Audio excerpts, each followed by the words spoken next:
Você não acha o bebezinho lindo? A Alice também acha.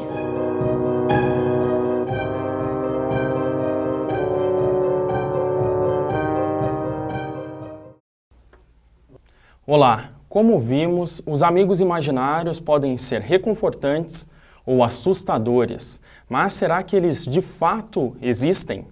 Para responder essas e outras perguntas, eu recebo nos estúdios da TV Mundo Maior Márcia Gobeiro, que é parapsicóloga e diretora do Instituto Padre Quevedo de Parapsicologia, e Noberto Gavioli, que é tecnólogo e pesquisador espírita.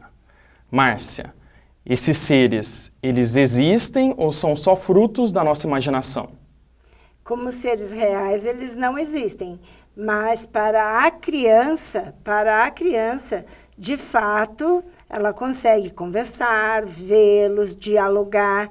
É necessário, segundo pesquisas de uma universidade de Oregon, dos Estados Unidos, 2/3, né, de crianças de 3 a 7 anos têm essa experiência do amigo imaginário. É necessário, é desta forma que elas treinam seus relacionamentos afetivos, que elas treinam seus diálogos, e tal como o Papai Noel, o Coelhinho da Páscoa, a Fada do Dente, faz parte do imaginário do mundo infantil.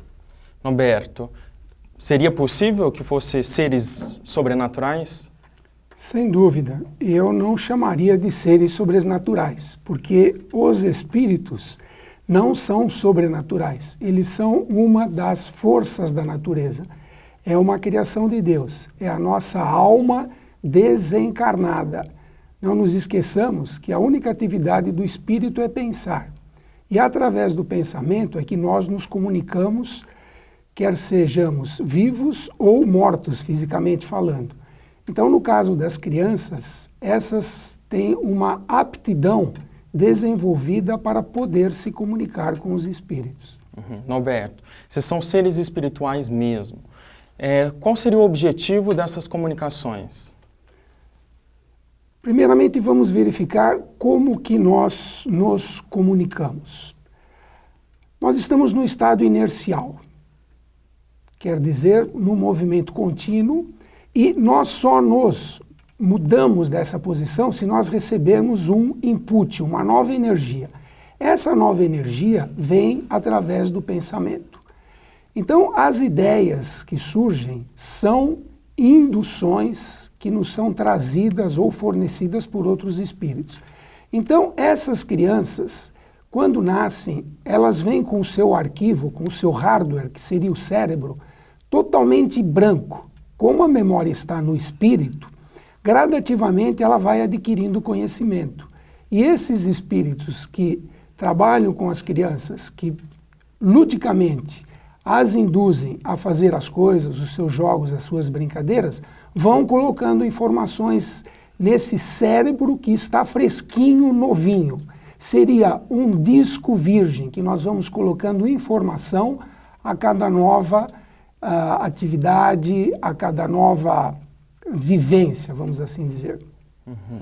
Bom, isso é totalmente contraditório com todos os princípios da pedagogia, da psicologia, da própria anatomia humana. Para que o cérebro processe dados, é preciso que a milenização dos nervos já esteja completada.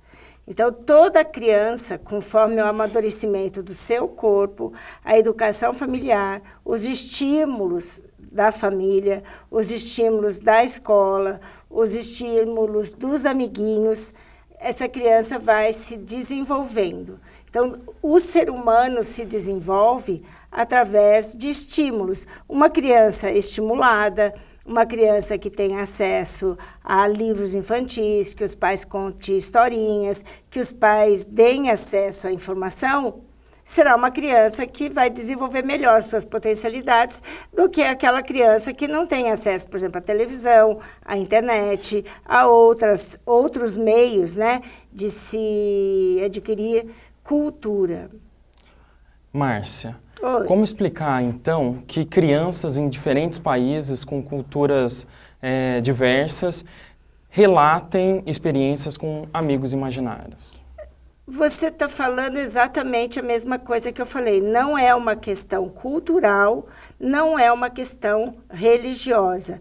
É uma questão própria da idade. A criança de 3 a 7 anos, até um pouco mais nova, espera-se que até 8, 9 anos ela já deixa os amigos imaginários do lado, ela não separa bem fantasia e realidade.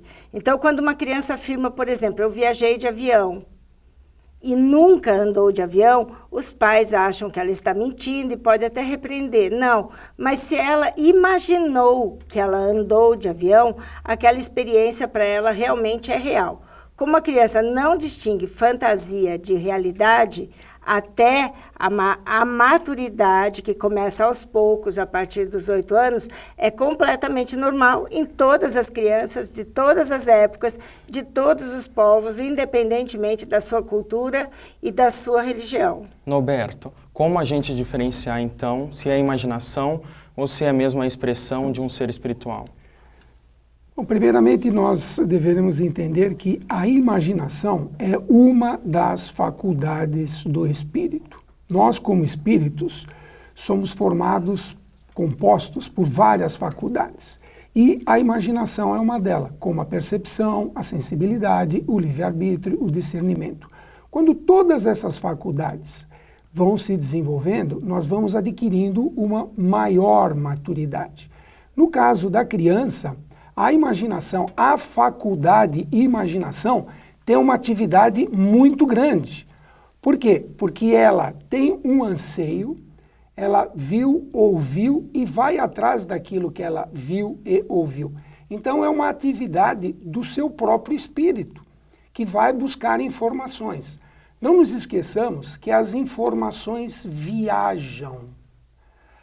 Vocês estão me vendo pela televisão, eu estou aqui no estúdio.